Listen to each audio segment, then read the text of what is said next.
Leaders are born out of necessity. You become the leader in your life when you realize that I don't want to do this anymore.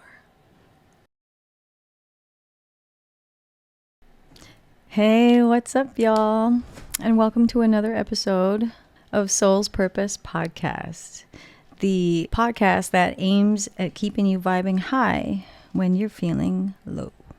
Which brings me to my episode. I keep looking down because my cats are in here with me. If you want to hang out here, please be quiet in the studio. Thank you. Love you guys. Okay. So how we doing? What's going on? Today's episode is about, it says, what is spirituality to me? It's almost like a part 2 because my intro is kind of about this. So I suppose this is like an expansion of the intro. The full episode, if you will. Okay.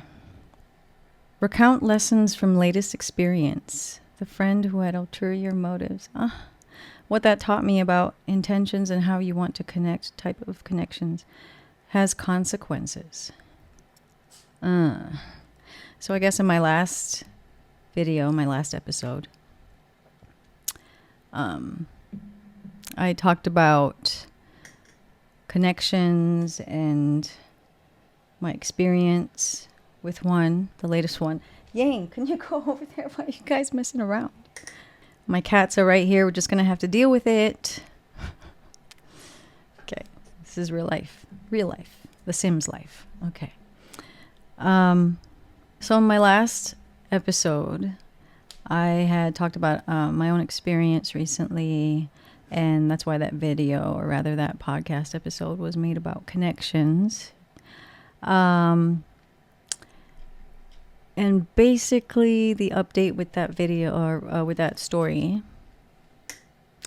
is that, that's my cat playing with the lamp, I'm sorry. Turns out that friend wanted to be more than a friend. He wanted to smash. So, I guess I read the situation wrong. I've done this a lot in my life. Maybe I'm so oblivious, or I just think the best of people until they prove me wrong. But then it's like I ignored the signs, I guess. Happens to the best of us, even me.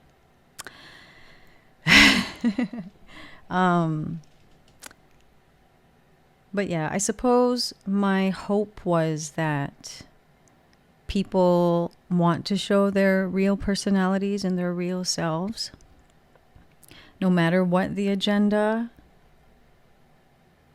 I just forget that not everyone thinks like me, and that sometimes there is an ulterior motive, an agenda. So the story goes, we're just going to catch up, grab some dinner and just kind of hang out. I had the best of intentions. I mean, for me, with my spiritual work, every single connection I make is important. I value each and every one, even if they're short term, like this one was. I can learn something from someone else.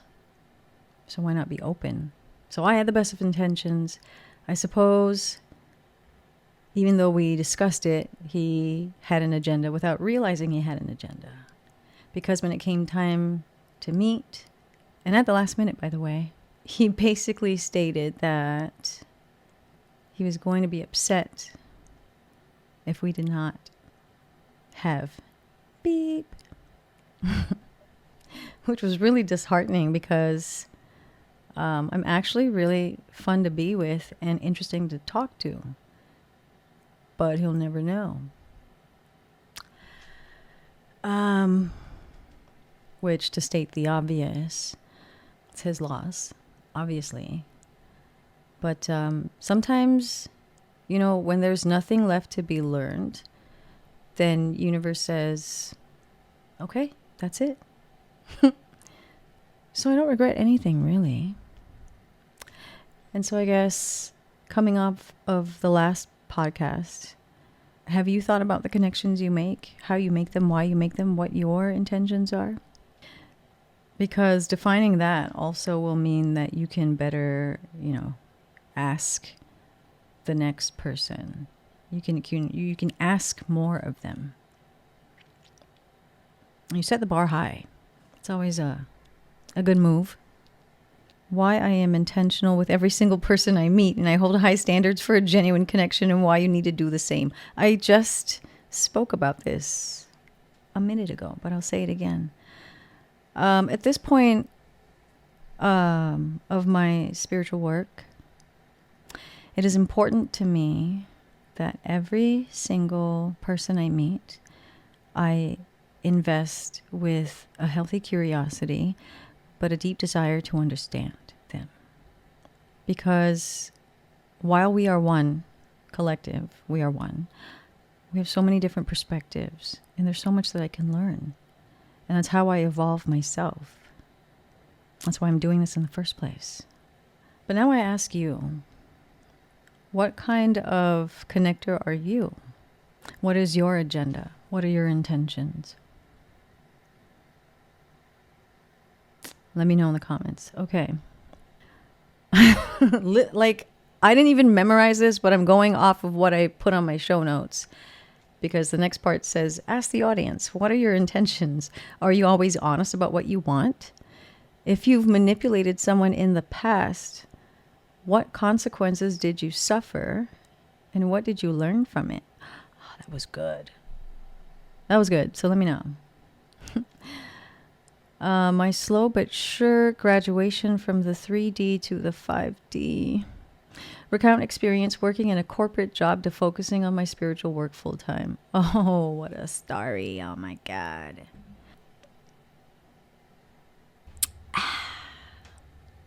So I'm not going to drone on and on about, the past, but just to give you an idea of how hard I had to fall and how deep I had to fall.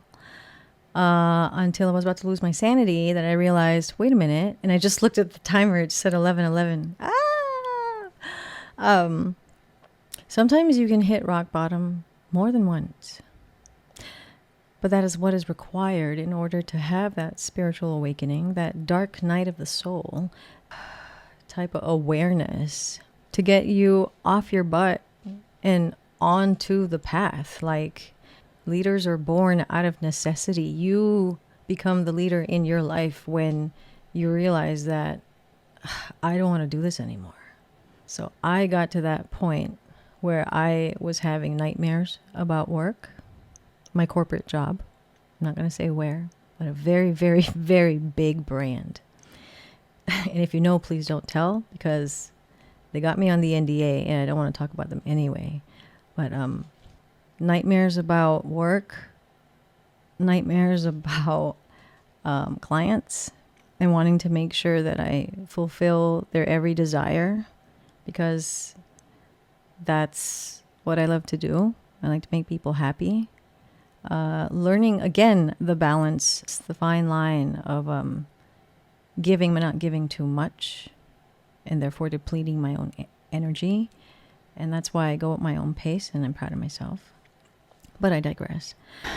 I would say, just even though I'd clocked out, I would still be constantly like ruminating and thinking about work all the time, and it just became too much. Just didn't want to do anything anymore. Couldn't keep up with it all, the emails and the texts and the calls and this and that. And I was struggling. It was bad. And then it started to, I started to have a mental decline, if you will. It was, I just had remembered a time that was worse. And I said, I can't do this anymore. And then, I did some math and I planned things out. And this was a big, big sign from universe about you always wanted to pursue your spiritual work. and do it full time. You'll have the opportunity now. And I know fear. No, that's not fair. I can't say that. I had fear, but I didn't give into it. I knew that I was going to be good. I know I have it. And I now have to share it. Because if I really want to help and do my part in this world, then I got to get up here and do this. So that's why I'm here. And honestly, having my peace again, nothing can buy. Money can't buy.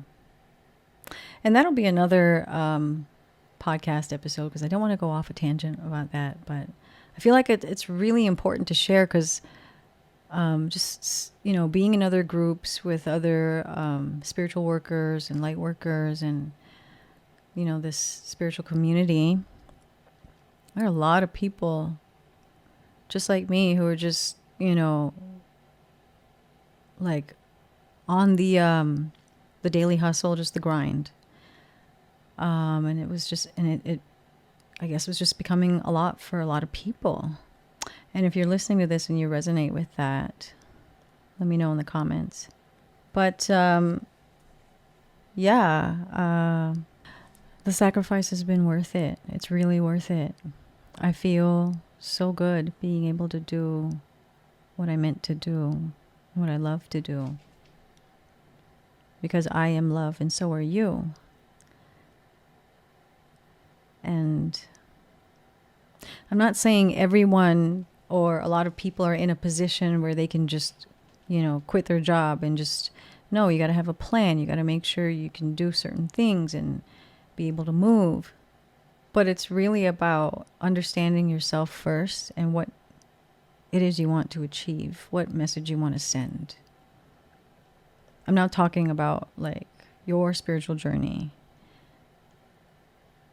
It's first understanding yourself. I mean, that's what spirituality is, I believe.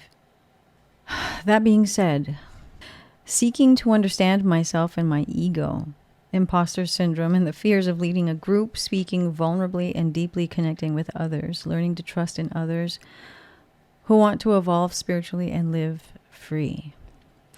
I don't know what it is, but I've always had a hard time speaking vulnerably. When I started my tarot channel, I was doing it nonstop. It was easy to go online and do readings. Easy. Because once I knew how to read and I went on there and it was working, I was like, oh, heck yeah, this is fun. Let's go. And it's almost like I could be myself because I had my tool. I had my deck of cards. People loved my readings, but I had a tool. I had my cards. With my podcast, I just have me. But I forgot I have me.